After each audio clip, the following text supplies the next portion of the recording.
आज हम बात करेंगे एक ऐसे विषय पर जो अब सिर्फ इमिग्रेशन पॉलिसीज तक लिमिटेड नहीं रह गया, बल्कि real world behaviour, community safety और कल्चरल एक्सप्रेशन से जुड़ गया है। एक Indian origin immigration attorney Rahul Reddy ने बताया कि इंडियन डायस्पोरा को अमेरिका में अब बहुत सोच समझकर और सावधानी से आगे बढ़ना चाहिए। ये कोई पैनिक की बात नहीं है, बल्कि एक प्रैक्टिकल गाइड है कि करंट माहौल में किस तरह अपना legal and social presence maintain किया जाए ताकि कोई अननेसेसरी ट्रबल ना आए। सबसे पहले आज हम इस वीडियो में जो बातें कवर करने वाले हैं उनमें एक है अमेरिका में माहौल क्या बदल रहा है और ये क्यों इम्पैक्ट कर सकता है इंडियन कम्युनिटी पर। लीगल रियलिटी यानी इमिग्रेशन लॉ सच में क्या कहता है, क्या इंडियंस डायरेक्टली टारगेट हो रहे हैं और वार्निंग का मतलब क्या है। प्रैक्टिकल गाइडेंस, इंडियन डायस्पोरा को किन बातों में ज्यादा केयरफुल रहना चाहिए ताकि लॉ और सोशल परसेप्शन दोनों में सेफ रहा जा सके। तो चलिए फिर जल्दी से वीडियो को स्टार्ट करते हैं। हाय, मेरा नाम है वर्षा दुबे और आप मुझे देख रहे हैं एनबीटी टेक एड पर। सबसे पहले समझना जरूरी है कि अमेरिका में इंडियन कम्युनिटी आज बड़ी है और बहुत से लोग यहाँ सेटल्ड हैं। स्टूडेंट्स हैं, वर्कर्स हैं, प्रोफेशनल्स हैं, बिजनेस ओनर्स हैं और फैमिलीज तक। टेक्सास जैसे स्टेट में इंडियंस की संख्या कैलिफोर्निया के बाद दूसरी सबसे बड़ी है। वहीं कई हिंदू टेम्पल्स और इंडियन कल्चरल इवेंट्स भी काफी प्रोमिनेंट है। लेकिन हाल के कुछ बयान और बहुत ही ऐसे ड्रामेटिक एक्सप्रेशंस आए हैं जिन्होंने वाइब को क्रिएट किया, जिसे इग्नोर नहीं किया जा सकता। Indian origin immigration attorney Rahul Reddy कहते हैं कि कुछ यूएस कमेंटेटर्स, पॉलिटिशियंस और ब्यूरोक्रेट्स के बीच एंटी इंडिया सेंटिमेंट्स बढ़ते दिख रहे हैं। उन्होंने साफ कहा कि वो नहीं मानते कि इंडियंस को उसी तरह टारगेट किया जा रहा है जैसे बाकी कम्युनिटीज को किया जा रहा है। जैसे मिनेसोटा का एक केस अभी सामने आया था, लेकिन एक एटमॉस्फेयर ऑफ फियर जरूर बन रहा है। ऐसे में इंडियन डायस्पोरा को एक्सेसिव अटेंशन नहीं खींचनी चाहिए और पब्लिक एक्सप्रेशंस में रिस्ट्रेंट दिखाना चाहिए। ये वार्निंग सिर्फ किसी स्टेटमेंट पर आधारित नहीं है।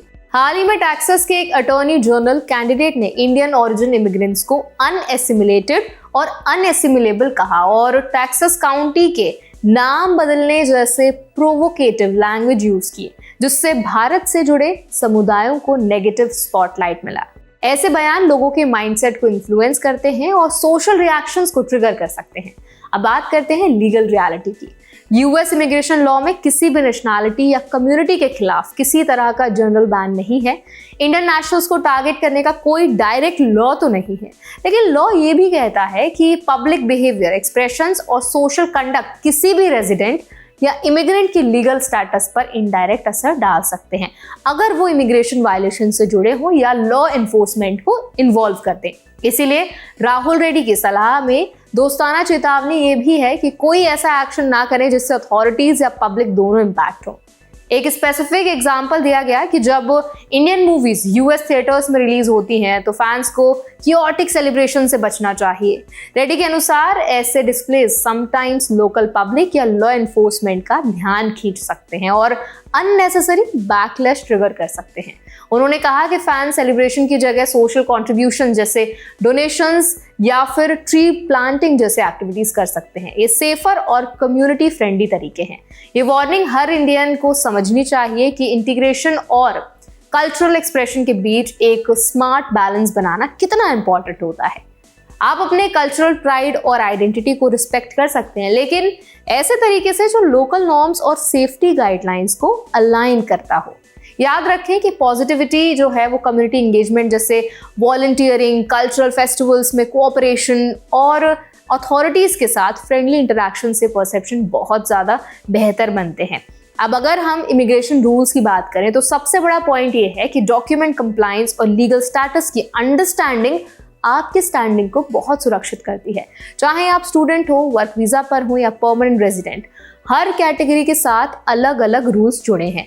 H1B, ग्रीन कार्ड, F1 या अदर स्टेटस वालों को समय समय पर अपनी visa compliance, tax filing, address updates, employ records और लीगल नोटिसेस केयरफुली मेंटेन करने चाहिए। इससे आपको किसी भी इमिग्रेशन स्क्रूटिनी से बचने में मदद मिलती है।